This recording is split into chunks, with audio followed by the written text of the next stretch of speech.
Welcome back to my channel. जय सीताराम। मंदोदरी पूर्व जन्म में मथुरा राम की एक अप्सरा थी जो भगवान शिव की भक्त थी और उन पर मोहित हो गई और उनको पाने के लिए उसने नृत्य करना शुरू कर दिया। उसमें भगवान ध्यान मग्न थे। देवी पार्वती को जब इसका पता चला तो उन्होंने क्रोधित होकर मथुरा को 12 वर्ष तक मेढक बनने तक का श्राप दे दिया और उसे एक कुएं में रहने लगी। अवधि पूरी होने के बाद मथुरा एक सुंदर स्त्री के रूप में प्रकट हुई। फिर मायासुर और उसकी पत्नी अब पुत्री की कामना से भगवान की तपस्या करने जा रहे थे, उन्होंने उसे गोद ले लिया।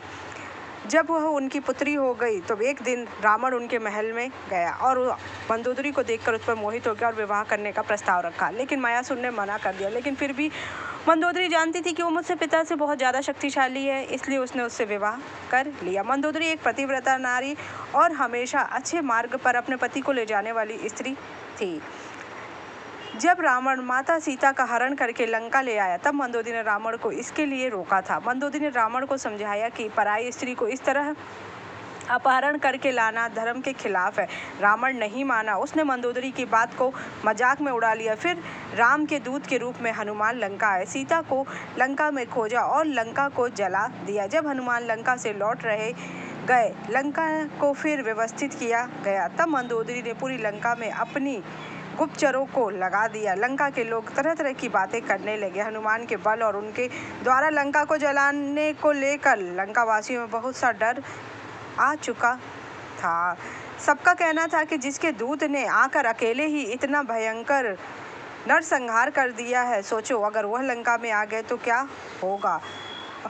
युद्ध में उन्हीं की जीत होगी, कौन बचेगा। अपने गुप्तचरों से इस तरह की बात सुनकर मंदोदरी ने रावण को फिर समझाने या कि राम से दुश्मनी करना ठीक नहीं है, सीता को लौटा दीजिए क्योंकि वह एक विवाहिता है और विवाहिता स्त्री को उसकी मर्जी के खिलाफ अपने महल में रखना बहुत बड़ा पाप है। किंतु वह नहीं माना। तब रावण ने हंसते हुए कहा कि तुम औरतों का स्वभाव ही होता है, जब कोई मंगल कार्य होता है तो तुम डरने लगती हो।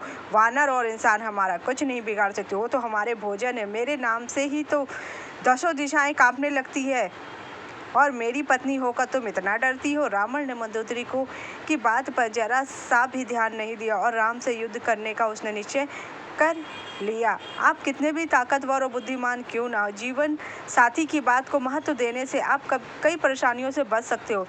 उनका डर दूसरों से नहीं होता, वो आपके लिए डरती है। अतः हर इंसान को अपनी ज़िंदगी के महत्वपूर्ण फैसले में अपने जीवन साथी की सहमति और सलाह को जरूर लेना चाहिए। रावण इतना अहंकारी था कि जो वो कभी किसी को कुछ समझने को ही तैयार नहीं रहता था। उसके अहंकार के कारण ही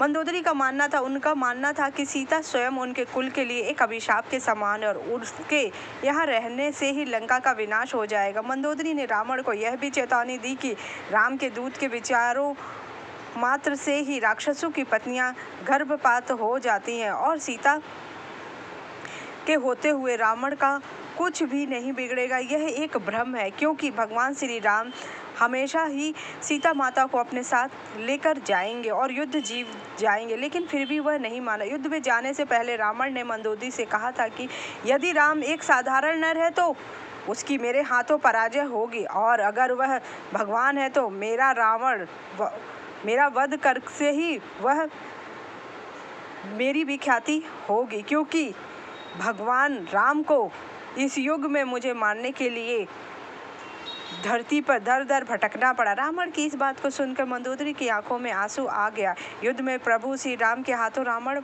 मारा जाएगा, ये बात मंदोदरी जानती है और वह ये भी जानती है कि वह अपने पति को समझाना भी चाहती। रावण भले ही बहुत शक्तिशाली ज्ञानी व्यक्ति था, लेकिन फिर भी अधर्म का साथ देने के कारण उसे अंत में हार का ही सामना करना पड़ेगा। मंदोदरी रावण की पत्नी थी, वह यह सब बात बहुत अच्छे से उसे समझा रही थी, लेकिन वह फिर भी अपनी पत्नी की बात कभी नहीं माना। युद्ध पे जाने से पहले रावण ने मंदोदरी से ये सारी बातें कही।